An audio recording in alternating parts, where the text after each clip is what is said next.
할렐루야. 2020년 쥐띠해가 여러분 지나갔고요. 2021년 신축년 소띠해가 밝았습니다. 소처럼 힘있고 저력이 있는 그런 한 해가 되시기를 바라면서 여러분 새해 하나님의 크신 은혜가 저와 여러분들에게 넘쳐나시기를 축원합니다. 우리 같이 인사하겠습니다. 새해 복 많이 받으시길 바랍니다. 사람의 생사화복이 하나님의 손안에 여러분 있습니다. 우리가 말씀대로 살면 형통한 날이 오리라고 우리가 믿습니다. 예수님이 두로와 시돈 지방으로 가셨습니다.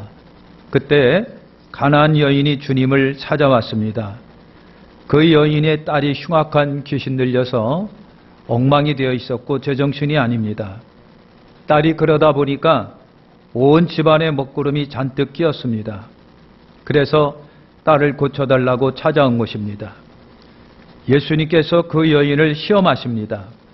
나는 이스라엘 잃어버린 양들을 위해 왔지만 이방인을 구하려고 온 것은 아니다. 그래도 여인은 그 실망하지 않고 엎드려 간청을 합니다. 예수님이 다시 그 여인을 시험합니다.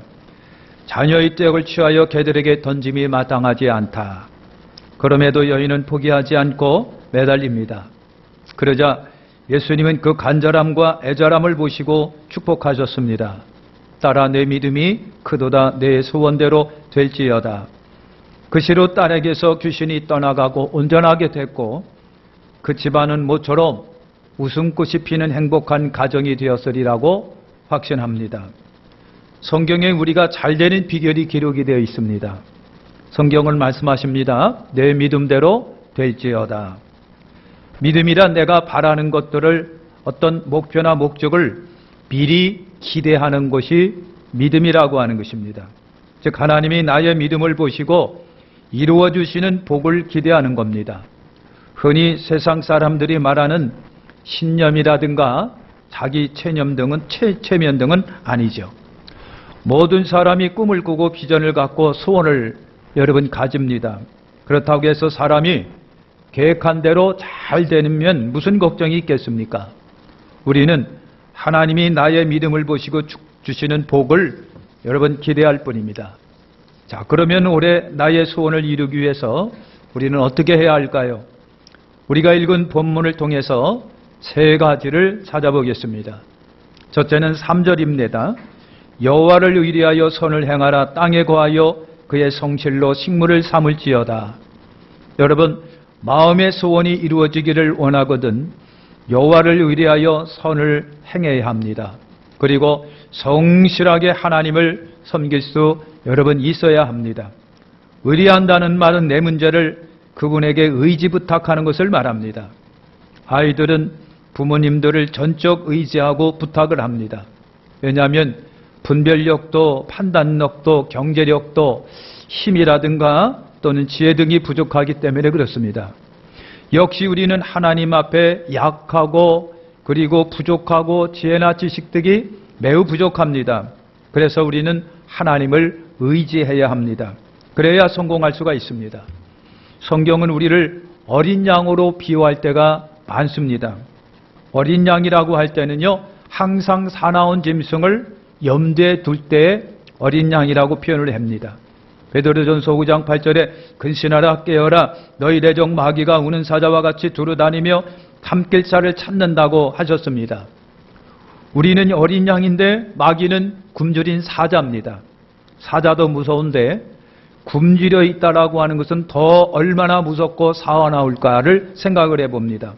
그러면 이 양 같은 우리가 어떻게 하나님의 보호하심을 받을 수 있겠습니까?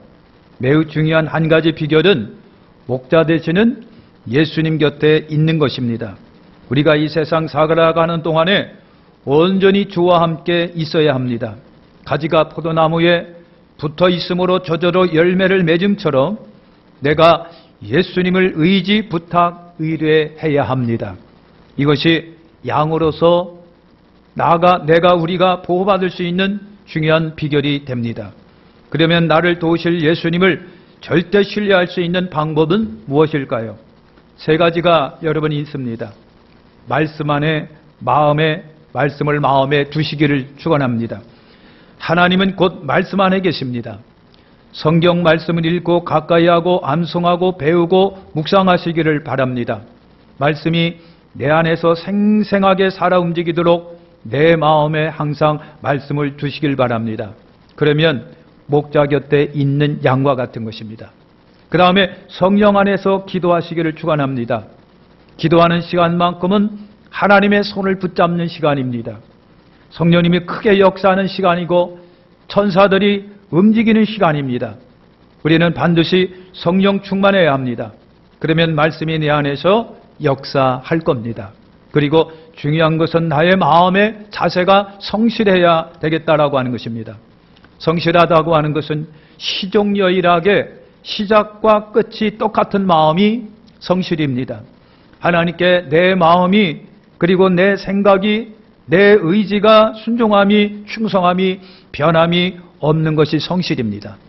항상 그 모습 그대로 하나님 앞에 설 때에 주님이 나의 소원을 이루어 주실 것을 우리는 믿습니다. 두 번째는 5절을 보겠습니다. 너희 길을 여호와께 맡기라. 저를 의지하면 저가 이루시고 라고 말씀을 합니다. 너희 길을 맡기라고 하는 이 말은 너의 전 삶을 의탁하라고 하는 말씀입니다. 우리에게 주신 2020년을 살아가는 데 있어서 우리는 교회를 주님께 맡기고 그 다음에 직장이나 생명이나 가족이나 건강이나 가정사 모든들 주께 맡기는 것입니다. 우리가 케이블카를 한번 탄 적이 있습니다. 줄에 케이블카가 매달려 있습니다. 그 안에 있는 모든 사람이 줄에 매달려 있는 카 안에 전부 다 의탁하고 의존을 합니다. 줄에 생명을 맡기고 태영인이 가는 곳, 이것이 전적 의탁이라고 하는 것이에요. 그런 것처럼 전능하신 하나님께 완전 의탁해야 하나님이 이루신다라고 하는 것입니다. 여러분, 맡기라라고 하는 이 히브리 달라라고 하는 이 말은 두 가지 의미를 가지고 있습니다. 첫 번째 의미는 굴려버린다라고 하는 의미가 있습니다. 내 길에 장애물인 돌이라든가 바위 등이 있으면 굴러버리라고 하는 거예요. 우리 신앙생활 속에 가장 장애물이 있다고 한다면 육신의 생각입니다. 바울은 로마서 8장 5절 이하에 만일 너희가 육신의 생각을 쫓아 살면 반드시 죽게 될 것이고 영의 생각을 쫓아 살면 생명을 얻고 평강을 얻게 될 것이라고 말씀을 하고 있습니다. 그러면 육신의 생각과 영의 생각을 이런 겁니다. 여러분, 민수기 14장 정탐꾼 이야기에 나오지요.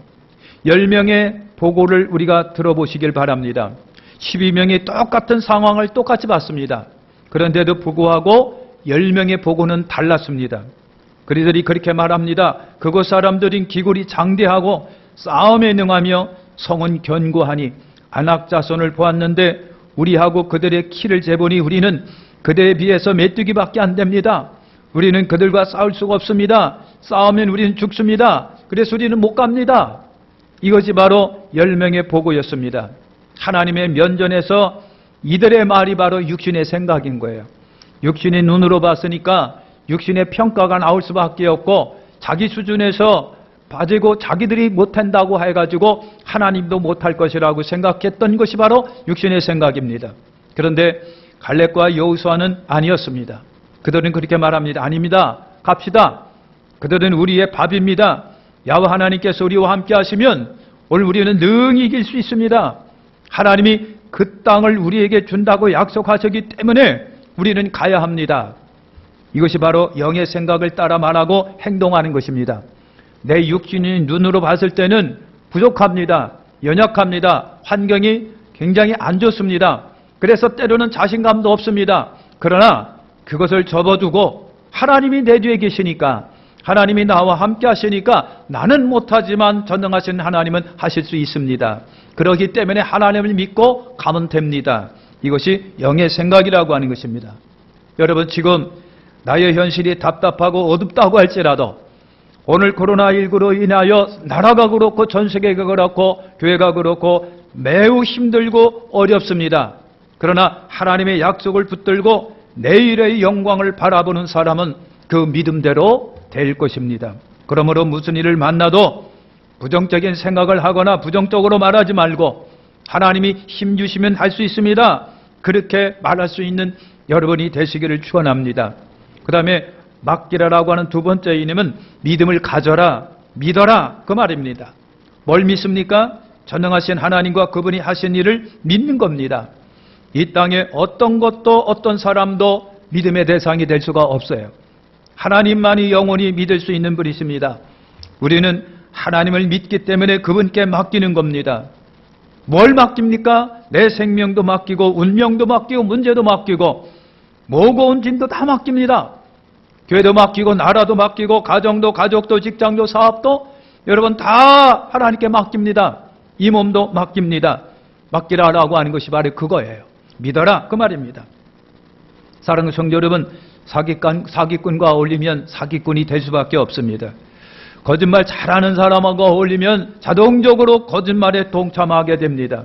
그러나 긍정의 사람과 어울리면 긍정의 사람이 됩니다.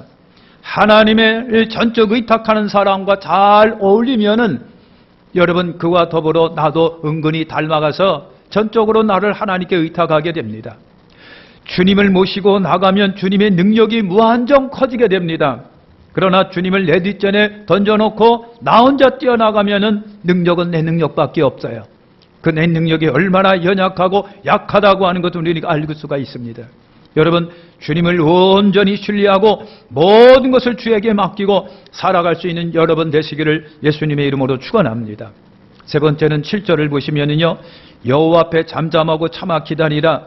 자기 길이 형통하며 악한 꾀를 이루는 자를 인하여 불평하지 말지어다. 여러분 그랬습니다. 신앙생활은 농부와 같습니다. 농부는 봄에 씨를 뿌리고 여름에 정성을 들이고 가을을 기다립니다. 그래서 농부는 기다림의 사람이에요. 야고보서 5장 7절과 8절에 보면요, 그러므로 형제들아 주의 강림하시기까지 길이 참으라. 보라 농부가 땅에서 나는 귀한 열매를 바라고 길이 참아 이른 비와 늦은 비를 기다리나니 너희도 길이 참고 마음을 굳게 하라. 주의 강림하심이 가까우니라 했습니다. 참아 기다리라 라고 말씀합니다. 내가 할 도리를 다 했으면 이제는 기다린다라고 하는 거예요. 농부가 그렇습니다. 봄에 여러분 밭을 갈고 씨를 뿌립니다. 여름 한동안 열심히 땀 흘려가서 가꿉니다. 그리고 가을 때까지는 기다립니다. 그 이상은 내가 할 수 있는 것이 아무것도 없기 때문에 그렇습니다. 참아 기다리라라고 하는 것이 여러분 그런 거예요. 여기서 여호와 앞에 잠잠하라라고 하는 말이 무엇인가요? 그 중에 하나님의 능력을 의심하고 내가 나서서 이런 방법 저런 방법을 동원하는 일이 있는데 그러지 말고 아버지께서 잘 이루시겠지 하는 편안한 마음을 가지고 끝까지 기다리라고 하는 겁니다. 그러면 때가 되면 주님이 이루어 주신다라고 하는 거예요. 우리가 욥을 생각해 볼 수가 있습니다. 여러분 어느 날 갑자기 태풍이 불러와서 집이 무너져서 10남매가 그대로 압사당하여 죽습니다. 도적들이 들어와서 짐승들을 다 잡아가고 그리고 하늘에서 불이 떨어져서 수많은 가축들이 다 죽고 난리가 났습니다. 설상가상으로 욥의 몸에 병이 찾아왔습니다. 그런데다가 자기 아내는요 욥에게 하나님을 저주하고 죽으랍니다. 그때 욥이 두 가지 신앙 고백으로 승리합니다. 내가 못해서 나올 때 적신으로 나왔고 끝날 때도 빈손으로 갈 것이 명백하지 않은가. 주신 이도 여호와시고 취하신 이도 여호와시니 하고 어리석게 하나님을 원망하지 않았다라고 성경을 말하고 있습니다. 그리고 욥기 23장 10절에 보면 나의 가는 길을 그가 아시나니 그가 나를 단련하신 후에는 내가 정금같이 나오리라 소망을 갖고 여러분 인내를 했습니다. 욥기 42장 말씀에 보면 자기를 찾아와서 이러쿵 저러쿵 변론하는 친구들을 위하여 오히려 욥이 축복을 빌어준 것을 봅니다. 그때 하나님께서 그 곤경을 들으시고 그에게 복을 주시되 전복보다 갑절히 복을 주셨다는 말씀이 나옵니다. 야고보서 5장에 보면 너희가 욥의 인내를 들었고 주께서 주신 결말을 보았거니와 하나님을 시험하고 참는 꼭 견디는 사람을 때가 되면 복 주신다라고 말씀을 합니다. 그렇습니다. 여러분 잠잠하고 참아 기다리시길 바랍니다. 그러면 하나님이 이루어 주시는 역사가 여러분 일어납니다. 사랑하는 성도 여러분, 새로운 해가 여러분 밝았습니다. 그리고 또 새로운 각오와 결심으로 한 해를 살아보려고 마음을 다지기도 합니다. 지난 주뒤에는 참으로 여러분 힘들고 어려웠습니다. 코로나19로 통해서 전 세계가 그렇고 한국이 그렇고 한국교회가 그렇고 우리 모두가 힘들고 어려웠던 한 해였습니다. 그럼에도 새로운 한 해가 다가왔습니다. 그렇기 때문에 설레는 마음으로 여러분 올해 2021년에는 우리가 계획한 바가 성취되기를 소망하고 소원하고 있습니다. 사랑하는 성도 여러분, 마음의 소원이 성취되기를 원하십니까? 그렇다고 한다면 온전히 우리 주님을 신뢰하고 의지하시기를 축원합니다. 사랑하는 성도 여러분, 성실하게 신앙생활 하시길 바랍니다.